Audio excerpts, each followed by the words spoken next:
The reality is I am not a very courageous guy. The reality is I struggle with fear. But I've got to make a decision. Am I going to allow my fear to paralyze me, or am I going to allow my fear to motivate me to trust Christ more deeply? And Ed, to be honest with you, at 2 or 3 in the morning, I wake up at times fearful for my grandchildren or my children, or fearful for the church or whatever.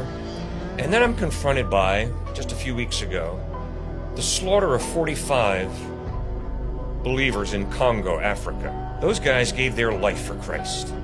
And what on earth am I doing getting all scared about what happens to me when I live in the comfort and the protection of Western society here in the United States? And to tell you the truth, that's what helps me tremendously, to look at other men and women of faith. That's great. The passage that means so much to me in that area is Hebrews chapter 11, verses 32 to 38, where the author of Hebrews writes, "What more shall I say?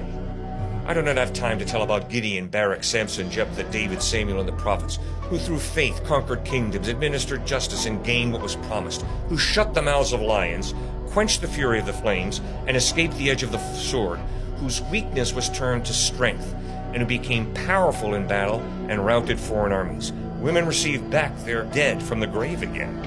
Some faced jeers and flogging, while still others were chained and put in prison. These are the great men and women of faith. And what's Cliff intimidated by?